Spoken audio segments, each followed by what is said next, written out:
Hello, everyone. How are you doing? I trust you are all doing great. James from JTS Maths Tutoring here. Today, we are looking at another example of solving a linear system or a system of equations.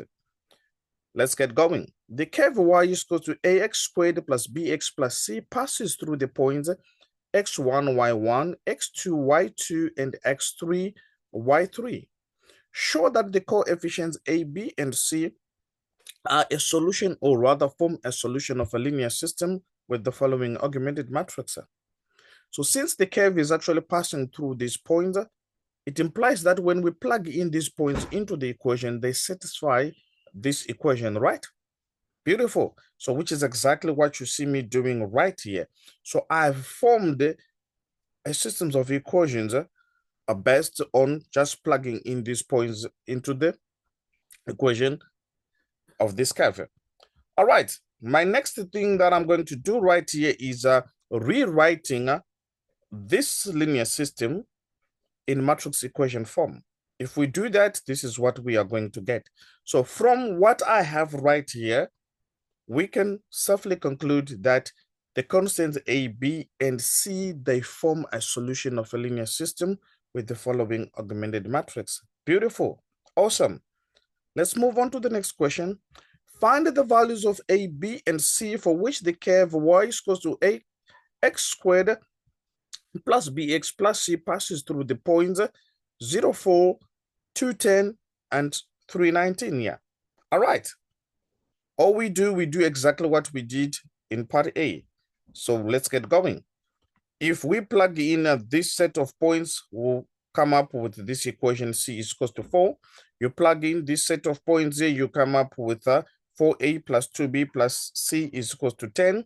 You plug in this set here, you come up with 9a plus 3b plus c is equal to 19.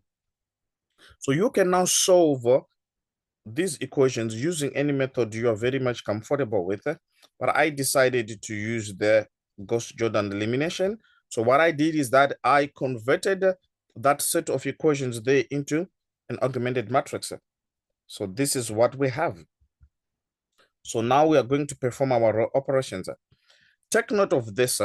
Since I want this to be in Gauss-Jordan, since I'm going to use Gauss-Jordan elimination, it means I want to convert this to reduced echelon form.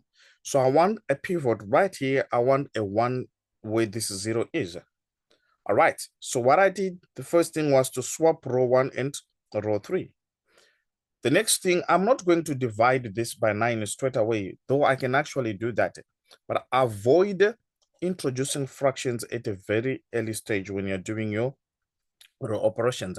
So you can see from this row operation that I had here that if I multiply row 2 with a -2 and then add it to row 1, I'll have my 1 where I want it to be. The next is for me to have a 0 where this 4 is. Okay, you can check my row operations. Now, the whole idea to make your life a whole lot easier, you do it what? Column by column, unless you have to do it another way, whatever. But if you do it column by column, making sure that you've got your 1 where you're supposed to be, you've got your 0s where you want them to be, then you come to this second column, ensure that you've got your 1 where it's supposed to be, then a 0 there and a 0 there, boom, you know. So obviously when it gets to this, there's no way I can run away from fractions. Now I have to introduce my fractions. Right, so I'll leave it to you to actually check out my row operations. Remember, your row operations can be totally different from mine. All right, at the end of the day, A is equals to 2, B is equals to -1, and C is equals to 4. So that given curve, if it passes through the given points, it's actually going to be y is equals to 2x squared minus x plus 4. There we are. That's all I had for you today. Allow me to do what Mama taught me. A good visitor knows when to leave. A good dancer knows when to leave the dance floor. So till we meet again, don't do what Mama and I wouldn't do. See you soon.